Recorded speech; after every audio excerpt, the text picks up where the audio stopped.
Hey there, it's Nick. And it's Leah. Real quick thing before we get going, we are going to Atlanta. We're going to Atlanta, Georgia for another live show. This is going to be our last live show of the year. It's going to be the last live show of the year, and it's going to be on Wednesday, December 4th. It's going to be at the Limelight Theater. And Leah is threatening to make this holiday themed, so I feel like there's going to be some holiday content happening. Would we say threaten or would we say... Strongly suggested. Leah has delightfully thought that perhaps we could make merriment. Ah, yes. Some holiday whimsy. So please go to our website, wereerased.wolves.com, check the link at the top, and we would love to see you on Wednesday, December 4th in Atlanta. Yes, come out.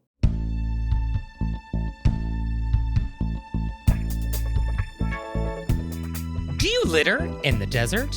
Do you stare too long at tattoos? Do you do the wrong thing with your gum? Were you raised by wolves? Let's find out. Here are things that can make it better when we have to live together. We can all use a little help. Some people don't ask themselves, were you raised by wolves?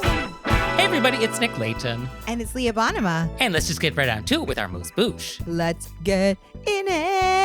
So as you know, the AMUSE-BOUCHE is supposed to be a little nugget of information that I want you to know about. Like, I want you to know how to eat Peking duck, or what to do if you're going to polo in the Hamptons.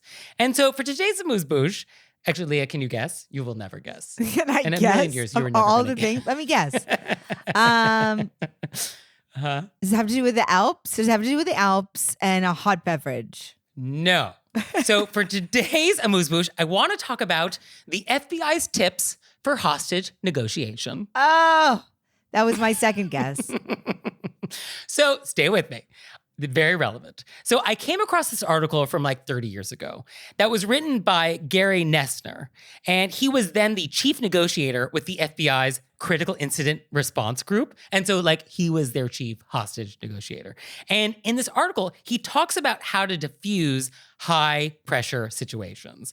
And as I'm reading this, I'm like, oh, golly, this sure sounds handy for the rest of life. Like, hello, Thanksgiving dinner. I mean, I feel like these tips could be very useful. And so he developed for the FBI the 7 skills for active listening. And so the goal of these skills is to try to calm volatile confrontations. And you want to build rapport and show empathy and then steer people in a better direction. And so, oh, doesn't that sound useful for a lot of our lives? Very. I mean, right? And active listening does not require you to agree with the person. It just says, oh, I hear you. And so I'll post a link to this paper so you can read the whole thing. But let's just go through the 7 real quick and I'll give you the highlights. And then we can all use these in our lives. And then, oh, won't that family dinner be great? So the first thing is to give minimal encouragement. And so to just show that you're listening, to demonstrate this, you just want to give brief, yep, yes, head nods, okay. You just want to sprinkle in the conversation these words. And so this just demonstrates like, oh, okay, I hear you. And then the second one is paraphrasing. And so you just want to restate what the person just said. So if they're like, oh, I cannot believe Lisa brought the casserole and I told her not to, you would then say back to that person like, you can't believe that Lisa brought the casserole. After you told her not to. Right. So you just want to be like, oh yeah, I hear that you are annoyed by Lisa and the casserole. And so you're just like paraphrasing that back, which shows that you're also listening because you had to listen to hear what they said to say these words back to them. The third thing is emotional labeling. And so you say things like, you seem if, or you sound as though, and then either they're going to agree with you, be like, yeah, I am that way, or they're going to disagree with you, be like, no, I'm not that way. And either way, it helps you get on the same page. And being on the same page is very important for developing that rapport. And you'll need that rapport later when you're going to try and steer them in a better direction. When you're going to try to manipulate them to do your will. Well, I mean, all this is a little manipulative, right? But I mean, at what price harmony at Thanksgiving dinner? Also, I think this is a good point if you notice that somebody's doing this to you at Thanksgiving dinner. Oh, for sure. Be like, are you paraphrasing? Are you paraphrasing? Are you doing the 7 things of de-escalation from the FBI right now? The next thing on the list is mirroring. And so you just repeat like the last words or the main idea of what they just said. And this also conveys that you're like listening and understanding. And apparently mirroring is really good to do early on in negotiations because it isn't asking questions yet. And question can sometimes feel like an interrogation. So for rapport building, it just sort of helps build that foundation. But then the next tip is actually kind of the opposite, which is to actually ask open-ended questions, things that aren't just like yes or no. So like, can you tell me more about that? Or like, I'd like to know more about what you mean. And like this allows the person to sort of collect their thoughts and sort through their emotions. And so open-ended questions can be very good for this. And then the next thing is to use I statements. And they're better than you statements. So like, instead of like, oh, you're doing such and such, it's more like, oh, I feel like. And Nessner actually gives a great example, which is, we've been talking for several hours and I feel frustrated that we haven't been able to come to an agreement. And like, oh, haven't we all felt that at a really long dinner with family who have different opinions than us? So very relevant, totally relevant. And then the last one is interesting. It's to use pauses. And it can be helpful just to stay silent. We don't always have to fill dead air. We can just let something sit for a moment. And apparently this is also very useful for like getting negotiations to move forward because it's very difficult to just have a one-sided conversation. And if there's a pause, it does require them to sort of stop and then wait for a response from you. And so pauses, this is key. Nicholas Layton giving us so much different information from so many different places. Yep. Everything from how to sip espresso in Naples to negotiate hostages. Yep. You get it all here, folks. This is fantastic. And finally, one thing in the paper really caught my eye, and it's quote, negotiators generally achieve peaceful resolutions only after they demonstrate their desire to be non-judgmental, non-threatening, and understanding of the subject's feelings. And I thought, isn't that etiquette in a nutshell? I love it. Yeah. So listeners, try these 7 tips. I'd be curious to see if they work for you. I definitely was at a party last week. I could have used this. If only we had this last week, Leah. If only we'd had this last week.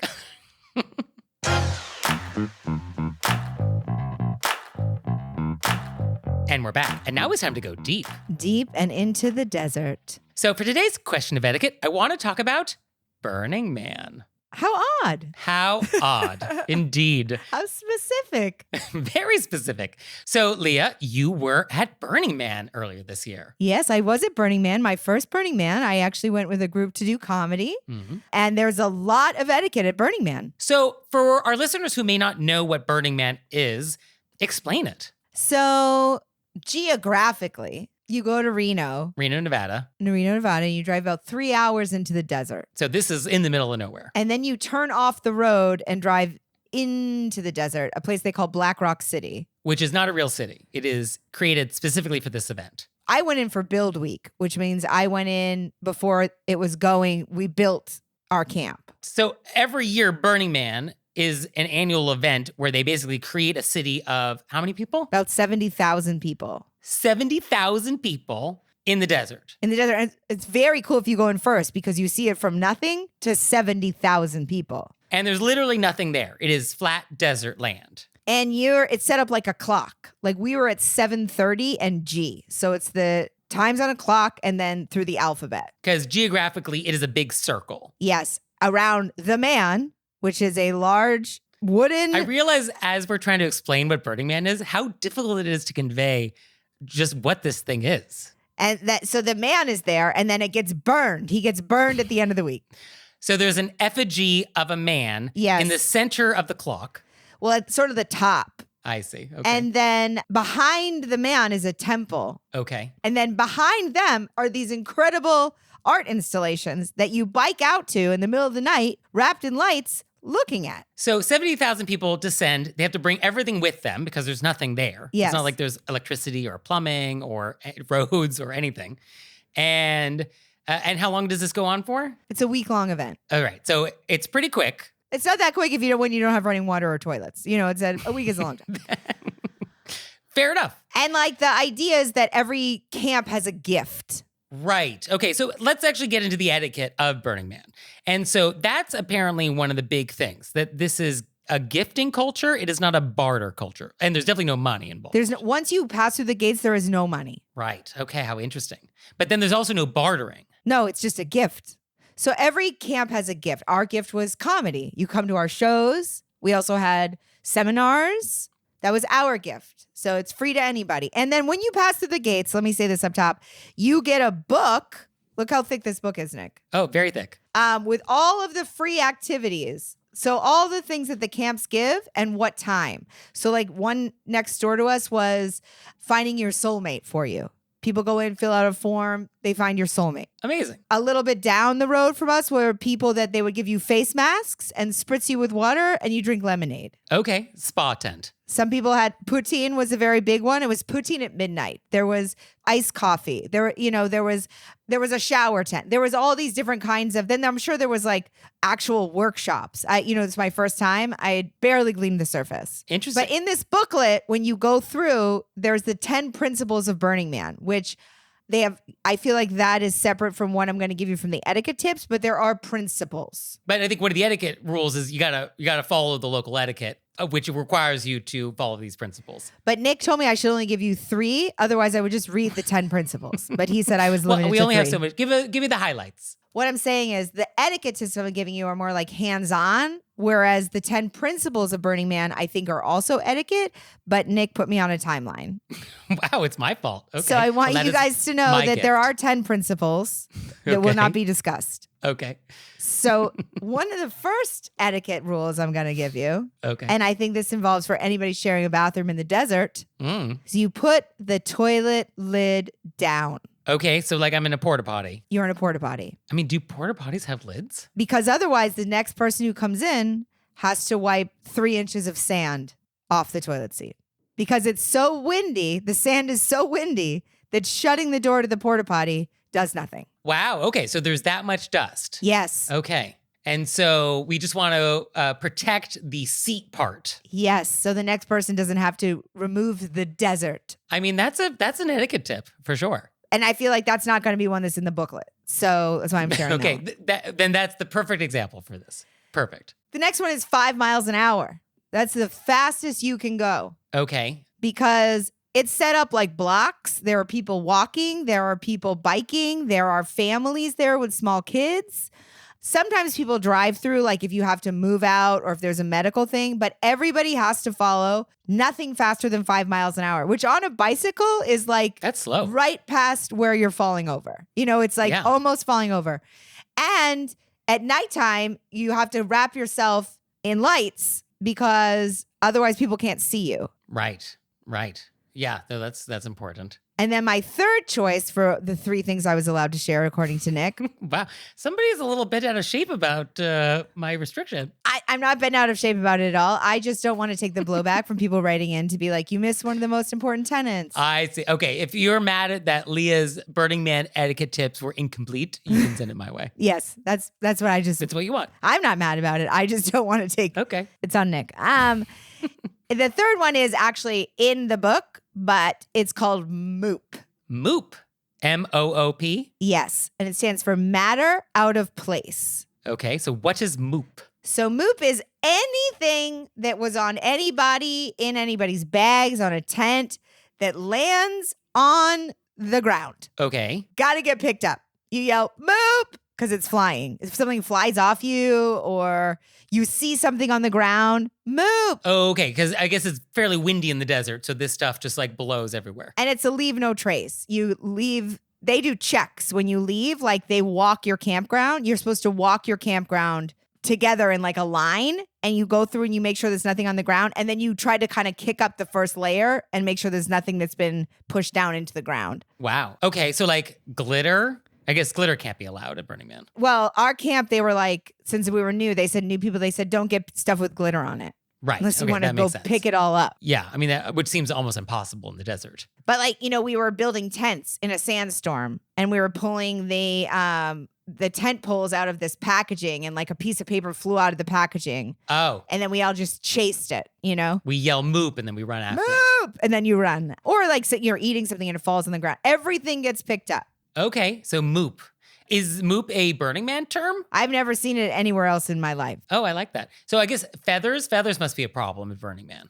Like if I had like a feather boa or something. I love that that's what you think everybody was wearing. I mean, am I wrong? I would say the most, if I had to pick like what was the most popular outfit, it was more like in a Mad Max kind of a look. Oh, we're doing more of a steampunk thing. Because it's a Okay. lot of scarves because you're covering your face and then you got goggles. Right. Okay. So it's more Tatooine. Yes. Okay, I got you. I'm sure there were boas, but I think people would have to make sure that their feathers were properly fastened. And what is noise like? Is there like quiet hours? Like, how does that work? No. So is it just like a din the entire time? You're constantly hearing music. Music, all hours, 24/7. All hours, yes. Oh, interesting. And then there's also art cars, which were incredible. People have these vehicles that it's amazing. Like you'll be standing there and then all of a sudden like a huge elephant drives by. Not an actual elephant, a car. No, but like it looks like an elephant and it's huge. And there are like people sitting inside and they're just playing music. And there were a lot of art cars that would drive by that were just shooting fire. Oh, okay. And so all of those things have soundtracks or they're making noise. Right. Plus camps are making noise. Right. Okay, so this is not a quiet reflection kind of thing. No. The closer you are to the middle is where like all the big concerts are in the middle out on the playa. You know, the further you go back into the camps, the quieter it gets. But it's never going to be quiet. Interesting. Okay. Although I did find when I biked out into the desert with my little lights on, even though you can hear music, it's so peaceful because you're out under the sky and it's so vast. It looks like you're on the moon. And for etiquette, did everybody follow the rules for the most part? Like, is everybody very conscientious? Yeah, people are community is like at the center of this. Mm. And so we only saw like one time people raised their voice. These two guys raised their voice at each other and everybody jumped in to stop it immediately. Wow. Okay. Everybody's very polite. Everybody's very friendly. Amazing. So it's like an etiquette utopia. Yeah, the idea is to be like a utopia. There's no money. Right. And so with all the gifts that are taking place, do you write thank you notes? How does that work? No, you do not. Interesting. We are not Interesting. giving something with expecting anything in return. Well, I'm not expecting a thank you note in return for my gifts. Nine, you are. So should I go to Burning Man? Am I a good candidate?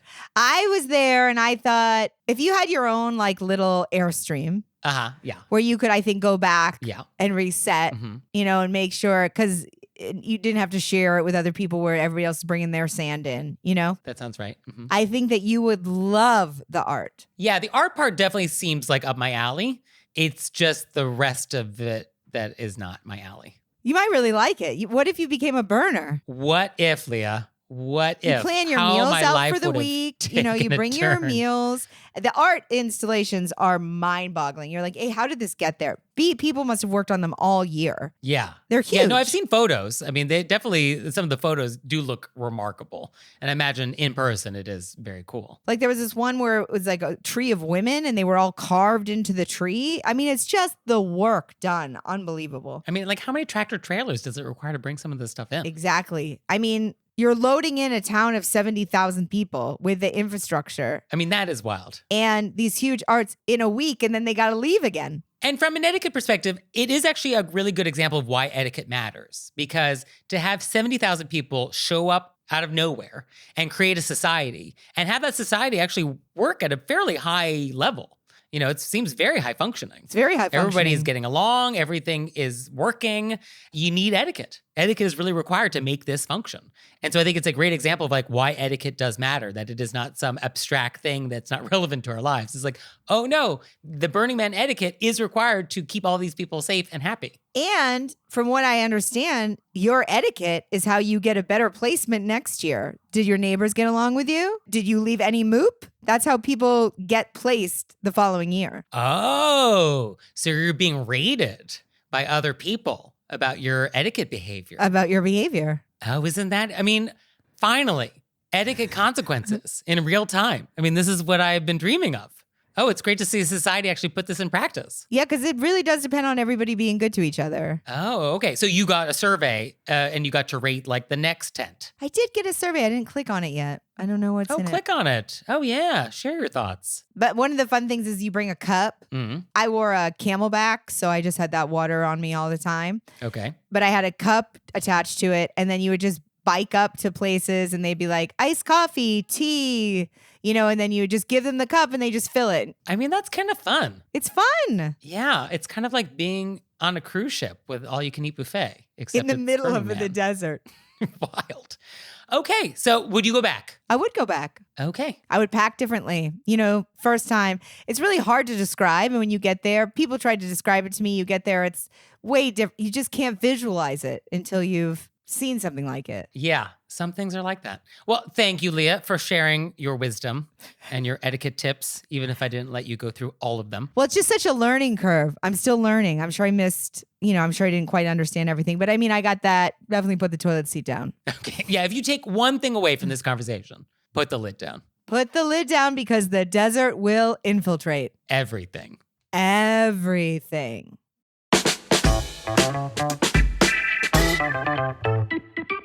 And now it's time for Intermezzo. Intermezzo. So we're going to be doing another live show, this time in Atlanta, Georgia. We are so excited. It's our last live show of the year. And it's going to be on Wednesday, December 4th at the Limelight Theater. Come out and join us, please. And Leah is strongly suggesting that it's holiday themed. And if Nick won't give me holiday theme, I'm still going to do a poem. Oh, we're going to do some poetry. Okay, an original Bonema. I will get whimsy in here one way or another, Nick. Whether you like it or not, there's going to be whimsy.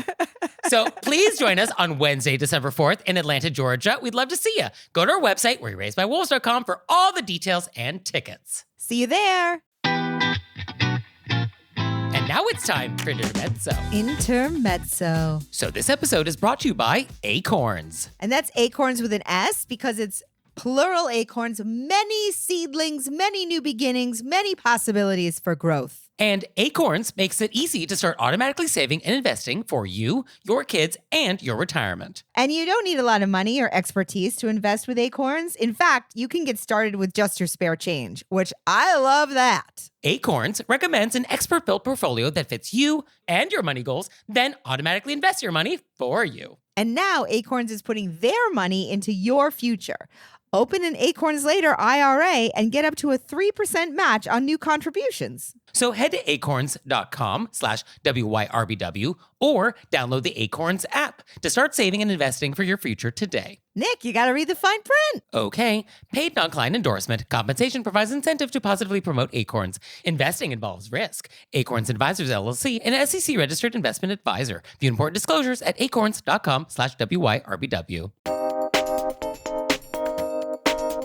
And we're back. And now it's time to take some questions from you all in the wilderness. Ow! So our first question is, quote, how long is it permissible to stare at a person's body to figure out just what that tattoo represents, or just to enjoy the art? I think if we're staring at a person's bod, we want to throw out a "I love your tattoo." Okay, so you don't want just a stare without a compliment. Yeah. I would like to know if someone was just staring. I think, if you're staring and you realize that they love something, that's different than this person is just staring at me. Yeah, I mean, my first thought was, it's like the sun. Quick glance. That's it. Like, we don't stare at the sun. We glance at the sun. I love that Nick there is subtly letting us know if any of us are staring at the sun that we should stop doing it. Don't do that. Pro tip, everybody. Pro tip. Don't do that. I don't know. I think some people have incredible tattoos. Yeah. They're wearing like sleeveless shirts. I mean, I don't have any tattoos, so I would love it if our listeners with tattoos would let us know how they felt. Because I've said to people before, I love your tattoos, and then they show it to me even closer. Right. Okay. So I think if we're just going to stare, then we got to do it quick. And then if we do want to say something, we also want to make it quick and just complimentary, and then that's it. Yeah, because I think if people know why you're looking at something, it makes a difference on how long you look at it. And the question is how long? So can we actually give number of seconds? Is there any more specific we can get? I would give it 3 seconds. 3 seconds. And after that, I want a compliment. Okay, so I'm staring now. 2, 3. Head move. I love your tattoo. Okay.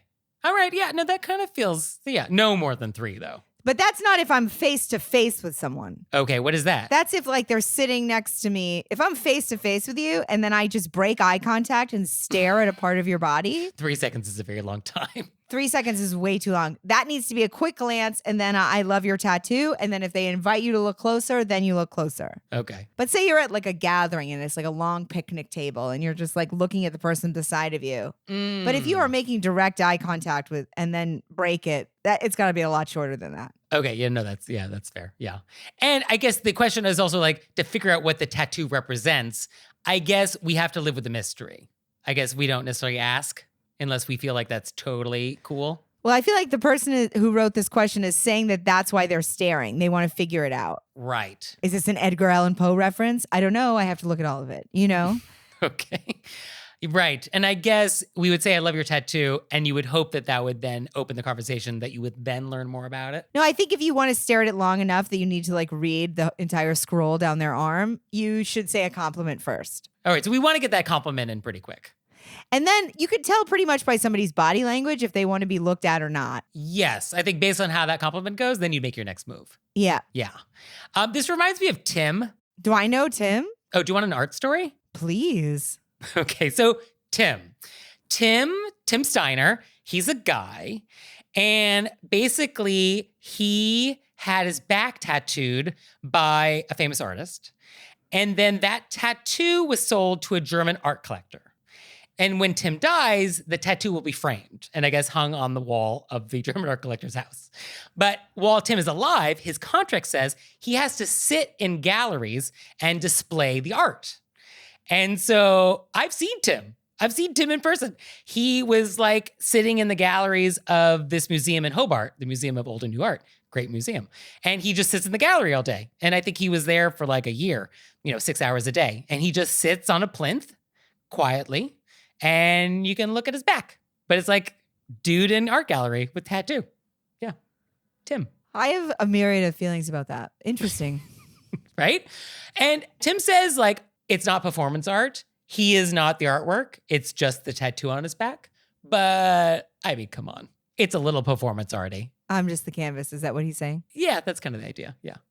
And when the museum was closed for COVID, Tim still showed up. He showed up every day and they had like a live webcam where you could like watch it on the internet. But yeah, he just like sat there. I think Tim would be an interesting study as a human being. What kind of a person is like, yeah, you can have my back after I die? Yeah. Oh, I'll post some links in the show notes to some videos with Tim. Yeah, you can hear from Tim about how he feels about all this.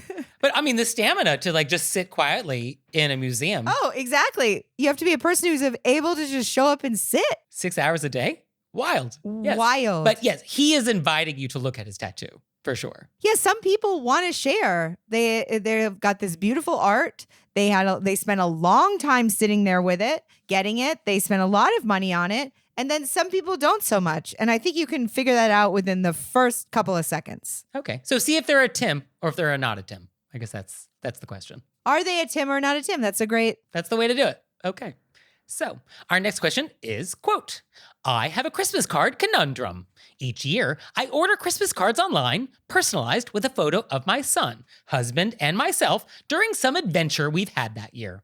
I usually only send them out to our close friends and family because they're a little pricey. But this year, the online supplier accidentally sent us double our order and only charged us for one set of cards. So I was thinking it would be lovely to now send these extra cards to more folks, those seated towards the back of our theater, if you will.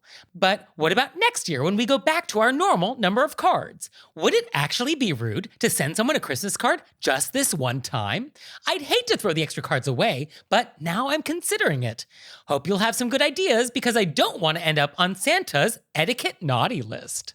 I'm going to start this off by saying I sent out a big round of Christmas cards, I think like 5 years ago. Uh-huh. I don't think I've sent out any but like 2 or 3 after that. Or no, it wasn't 5 years ago because we talked about it on the show. Well, we've been doing this for 5 years. Nick! Yeah, it's been a while, Leah. It's been a while. Is that real? That's real, Leah. Oh. It's real. Oh. And it's spectacular. It really goes against my fear of commitment. Yeah, said the woman who's been engaged for 18 years.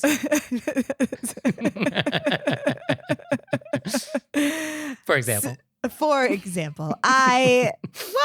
No. At some point, at some time is fluid. I sent out a bunch. Okay, there was some time in your past when you sent out a lot. And then since then, none. No. Maybe right. When I see people, I get it. Maybe I got 2 or 3 out. Right. I don't think it matters. Yeah, I mean, my thinking is send the cards. You got them? Send it. Send them, yeah. And anybody you send a card to who is the type of person that's going to clock that they didn't get a card the following year, like those people, and those people exist. I am among those people. I would send you a card back. They'll be like, oh, I'm on their list, so I'm going to send them a card. And I think what you could do, anybody on this extra bonus list who sends you a card this year, well then, okay, you could put them on the list next year. And it's not going to be that many people. And so I think that would be the strategy. And so do that.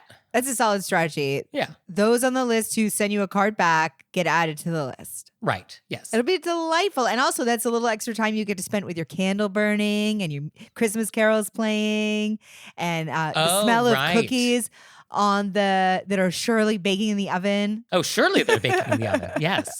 Yes. Who can just send Christmas cards without all this pageantry? There must be pageantry. There's lights twinkling. Do you already have your lights up? Or do you still have your lights up from last year?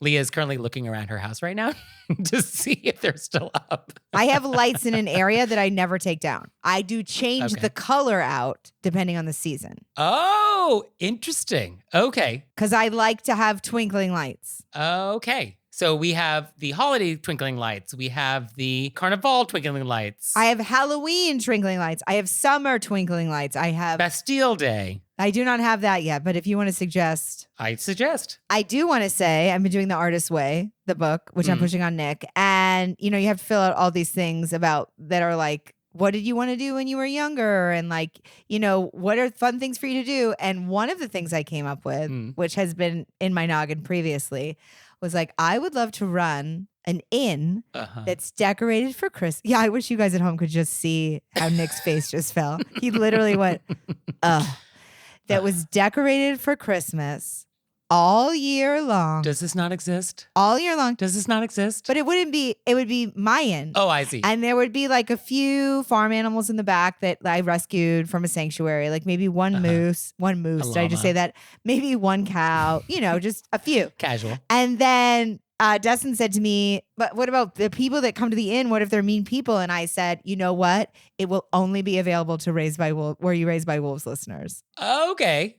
Although, honestly, who is the mean person that is going out of their way to stay at the Christmas Inn in July? I mean, honestly. No, I would be really shocked. If somebody wants to come to the Christmas Inn and visit my cow, Betsy, and you're mean, I would be really shocked. Yeah. And of course, at your inn, you can wear your bathrobe to breakfast. Well, there will be a sign on the door that says, bathrobes welcome. So thank you for these great questions. And Leah, I hope you achieve your dreams. Well, I think that you may want to be a part of it. So I want to co-own this inn with you. Oh, I'm not sure if that's I think that we could true. do special holiday podcasts from the kitchen. Wow. Okay. Well, okay. All right. Well, we'll put it on the whiteboard. I love how we're each trying to change each other's lives. Yeah, it's not going so well, is it? Our influence is relatively limited. Mine with you is like slippers, farm animals, Christmas Inn. And with you, what am I trying to make you? I'm not trying to change you at all. Oh, stop lying. Although actually nothing comes to mind immediately. Maybe it's just a constant stream that I actually can't think of anything specific. It's just a constant stream. Well, great. So you out there, if you want me to change your life too, let us know. Send us your questions and you can send them to our website, wereyouRaisedByWolves.com, or send us a voicemail, leave us a text message, 267, call RBW. And now it's time for Intermezzo. Intermezzo. So this episode is brought to you by The Lisa Show podcast. So the Lisa Show podcast is like a self-help, life help, inspirational chat show. Yeah, it's a chat show that feels like having lunch with your best friends. And it's hosted by comedian, actress, writer, mother, and solo parent of 5, Lisa Valentine Clark. So during COVID, Lisa lost her husband to ALS. And she says that her friends saved her life. And so her goal with the Lisa Show is to provide that same support to other people who need it. So she's building a community, which we love. And her podcast offers a mix of humor, life insights, and motivational topics, ranging from how to have a healthy body image to how to make charity work more effective. It's a positive show. This is a positivity show. We're learning stuff. We're getting a community. We're talking out things we want to deal with. So find The Lisa Show wherever you get your podcasts. Kroger Delivery has one mission: to deliver the freshest food right to your door. That's why our drivers are pros. our trucks are refrigerated. And when it comes to low prices, we always deliver. With $20 off your first order of $75 or more, there's no better time to get in on the action. Mission accomplished. Restrictions apply. See site for details.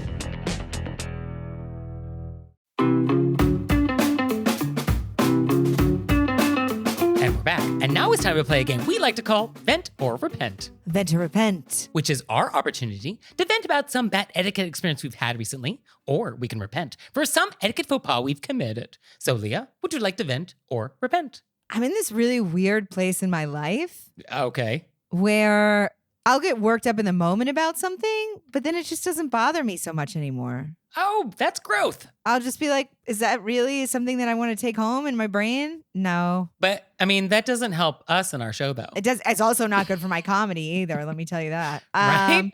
So being happy in your personal life is bad for your professional Really life. ruining it. And Yeah.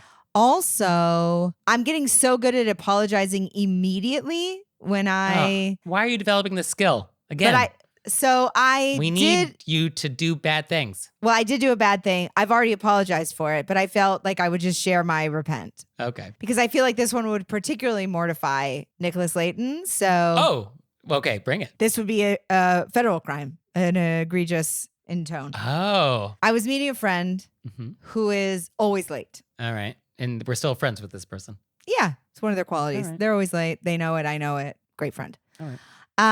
We're going to a thing. I said, do not be late. Mm-hmm. Let's meet early Okay. so you're not late. Okay. I mean, you know, as a strategy, that does not work with late people. Yes.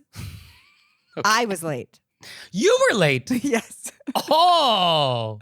Oh, no. Why were you late? I just wasn't ready on time. How late were you? I was late. Late. I texted them and they said, why don't you go ahead? I'm late. Okay. And then Wow. I wanted to get to the event on time still. I said, I'll meet you out front. I sprinted. I ran multiple blocks at full Wow. speed. Get your cardio in. And so, did you make it to the venue on time for the thing? Yes, I did. I made it in the venue on time to the thing. Mm. And then I texted as I got hit with a light and I texted, this is so mortifying. I know I told you to be early and then I'm late, throwing myself at your feet. And then when I got there, multiple apologies. And then I thought, Nick would hate this. And Yeah. Why were you late? we were just out later with the dogs than I thought we were going to be. And then Uh-huh. I had to shower. I thought I could just go. I couldn't. Okay. All right. So just life happened. It was just life happened. Just and poor then planning. It was just bad planning. Mm-hmm. Okay. Just had a lot of things happening at once. I'm getting a little tired. Everything is getting a little, I'm trying to get, and then I made oops. But yeah, it is sort of unfortunate that you were late with a person that is always late because now you've given them a free pass in the future. Well, what's most embarrassing is that how I really hammered it in. I brought it up multiple times. About how they shouldn't be late. Yeah. Yeah. And then I was late. Like, what is that? It's mortifying. There's no excuse. And I apologized multiple times. They were fine with it. They're like, whatever, I'm always late. And I go, no, I know. Yeah. No, the irony is not lost. But I think they would prefer I showed up clean. Let me tell you that. Yeah, and I guess you did show up to the actual event on time. So Yes. we made it to the whatever. Okay. It was just that I was going to force everybody to be early. And turns out you were the one that needed that. Yeah. So, I mean, I'm repenting. That was embarrassing. All right. Yeah. Next time Don't I let it will happen get the again. dogs out a little bit earlier and my phone. Okay. Or I will go to bed earlier so I don't need to sleep in so late. Really cascading. Really cascades. You get one thing comes out of line and it's just Yeah. Your life is dominoes. you're sprinting down Hollywood Boulevard at full speed, yelling apologies to people. Typical Hollywood Boulevard. So Yeah, I wasn't the weirdest thing happening on that block. let me tell definitely you that. not. Yeah, if you were doing it while you were wearing a dirty Elmo suit, then okay. No, then I Okay. really would have fit in. So for me, I would like to vent. And so we all know that you should dispose of your chewing gum properly, right? We all know this. And so like, Leah, is it okay to spit your gum on the ground? That would be a no. No, that's a no. How about stick it under a desk? Hard no. And so, yes, we know we should put it in the garbage, but I guess we need a little more instruction because this week 3 separate occasions, I have seen people put their gum in the garbage, but the way it got in the garbage is that they spat it from their mouth into the garbage. No, they didn't. And no, that's not what we're doing. No, that's not how we dispose of gum. No. No. Yes, I mean, they launched it from their mouths. I mean, that requires a fairly high level of understanding of trajectories and projectile motion and parabolic paths. And even if you are successful, and 2 of the 3 were successful, the 3rd did not make it in. But even if you are successful, like, I don't want to see you spitting gum in the air. Like, I don't want that. Did the 3rd person pick it up and put it in the trash can? What do you think, Leah? I think no. No is the answer. And there are times where if I see somebody littering, like somebody drops something right in front of me and I walk past it, many times in New York City, if it's not like gross and dirty, I'll pick it up and I'll put it in the trash. I'm not going to get involved with gum. Yeah, no. I'm not going to get involved with gum. No, let's not. So can we not? Can we just not?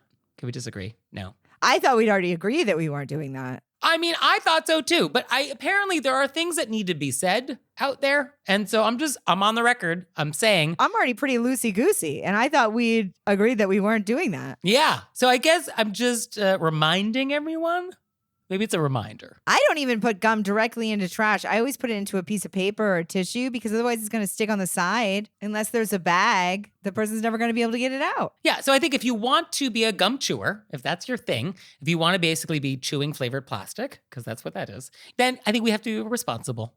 With privilege comes responsibility. So you are responsible for disposing of it properly. I will say this, even though I caught the comment that you non-discreetly threw out about plastic, I took a break from gum for a while. Oh yeah? How's that going? I'm back in it. I mean, it was almost like 2 years. I'm back on. I forgot how much I loved it. What a good time. I mean, isn't it just like polyvinyl acetate?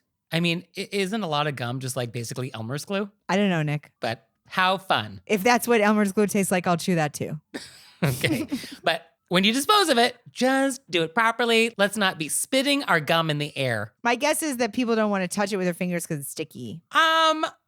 Is that what it is? Yeah. No, gum's not sticky. It's Yeah. all saliva-y. It's sticky. What if they hung their head over the trash and they opened their mouth and it just fell out? Would you feel better about that? I wish If they just... if there was one episode that we could do Nick's facial expressions, it would be this one. He literally just looked like one of his eyes rolled back, and then he did like a ugh. Yeah, no, there's been a lot of disgust and disbelief in this episode. Yeah, I don't want you leaning over a garbage can and ootsing a piece of gum out of your mouth. I don't want that. I mean, the rule is the way it goes into your mouth is the way it comes out. So you put the gum in your mouth with your fingers, and so that's the way it needs to come out. Etiquette rules again. I'm doing it. Yeah, no, you're not the problem. I'm just seeing if there was a loophole. You're not the problem, Leah. No, this is about other people. So, other people, cut it out. Cut it out. Fighting words. Oh, I mean it. I know.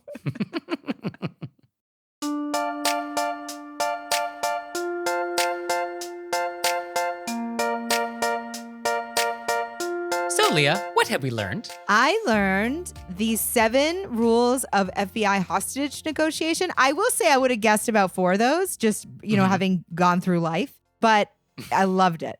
And I learned about MOOP, matter out of place. Yes. Yeah, no, this is why I don't like glitter, people, because it is matter out of place. You could scream that at the gum people. Moop! Oh, finally, I got something to say now. I'm sure people really want somebody yelling MOOP at them on the street in New York City. Well, that's what they get. That's what they get, yeah. What I've been forced to do. MOOP! You made me do it. You made me MOOP you. You made me moop you. Well, thank you, Leah. Thank you, Nick. And thanks to you out there for listening. I'd send a handwritten note on my custom stationery if I could. He would. So for your homework this week, we want you to seriously consider joining us on Patreon. Seriously, people, join us on Patreon. For just 17 cents a day, you can adopt an etiquette podcast. In the arms of an angel. Oh, I'm not allowed to sing, but you're allowed to sing? Hurtful. But that's way less than a cup of coffee. And isn't a cup of coffee like the bar? right? Isn't that always like I don't even know how that the became the metric? bar. Like, what a weird thing to make that as the bar. I mean, in New York City, a cup of coffee could be like $20 now. it's out of control. Right. But for 17 cents a day, you can join us and support our show on Patreon. And we have lots of fun stuff there, bonus content, videos. And so please go to our website, wereraisedbywolves.com, select monthly membership, and see if it's something you'd like to do. We would love it if you join us. We would. And we'll see you next time. Bye. Bye.